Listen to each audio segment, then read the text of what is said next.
Hi guys, it's Steve from CTA, Profit First Accountant. So I want to do a short video to cover the subject of VAT. So you may be a sole trader, you may be self-employed, you may be a limited company and you might not really understand VAT, or you might have the question, which is quite a common question we see, is should I register for VAT in my business? We're going to cover the two types of registration. So there's voluntary registration and there's compulsory registration.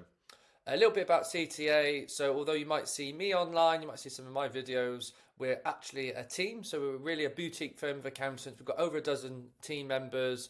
In the picture, you can see some of the local team members. We're actually based in Gloucestershire, but we serve clients across the UK. We help with the whole finance function of your business, but we're also Profit First certified. So our speciality is helping you grow a business profitably and sustainably, and not stressfully as a business owner, because if the margins are not there and the cash is not there, typically we see business owners become probably busy fools, if I'm honest, trying to just chase the revenue and the monies in and out. So that's one of the big things we focus on.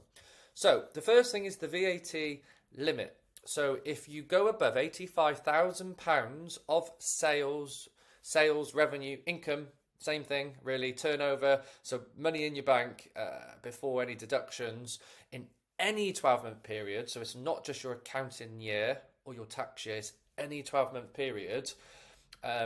So if I was looking at that now, I would take it from the 1st of July to the end of June, so July 22 to June 23, because that's the latest 12-month period. I don't just say, right, my accounting year is to the end of March. You always do it in a rolling 12 months. So you always look back 12 months. Did I go above the £85,000 limit at any time? If you did, you have to register for VAT. There are some other reasons to register, and there are some more specifics. You can find that on HMRC's website. Just Google when to register for VAT, HMRC, and you can have some more information from the website. So voluntary registrations, if you don't have to register for VAT, so if you haven't gone above that limit, or there's no other reason, other sort of small exceptional reason to register for VAT, for instance, one of them might be you're an overseas business, which is slightly different. You can choose to register for VAT. And in a nutshell, to really simplify it, if you're business to customer, so you're a business selling to the public, generally no, it's not worth it. You know, there are some exceptions, but generally it's not worth it because you have to add VAT onto your sales, and it's going to cost more for the customer. They cannot claim that VAT back. If you're business to business and your customers are VAT registered businesses themselves, so they're like bigger businesses, then they can claim back the VAT, and it's not so much of a problem.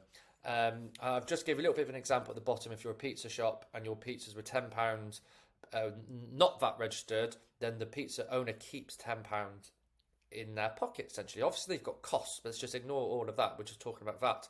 So none of that £10 gets paid to the VAT man.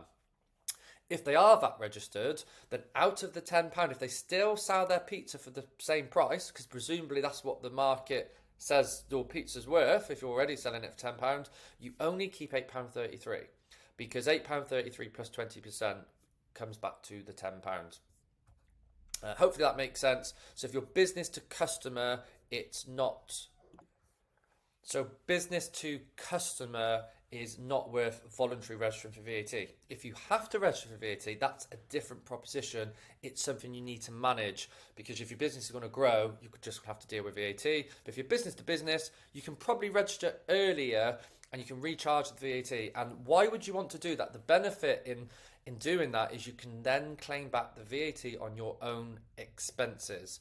And you might be thinking, if you don't need to register for VAT, then everybody should do that. But the problem is your income is always going to be more than your expenses if you've got a good business. So for a business to customer, the maths just don't work out, because you're going to pay more VAT than what you're claiming. You're just worse off. But if your business to business is different, because you can add the VAT on as an extra expense, and you're better off, because you're basically getting the VAT back on your. Okay, so if you want to know how VAT works, you want to know, you think VAT is relevant for you, you think you might need to register, then let me know, and we can also cover how to actually do a VAT return. You know, what does it look like? What do the maths look like? What can you claim VAT on? What do you pay VAT on? What are the time scales? How do you paid the VAT across. We can cover all of those subjects. Just reach out, give me a comment, and let me know, or drop me an email, and that's a topic we can cover later on for you. And also, in the meantime, if you want to book a meeting to cover this with myself or the team, you've got any questions on VAT, just give me a shout. Thanks.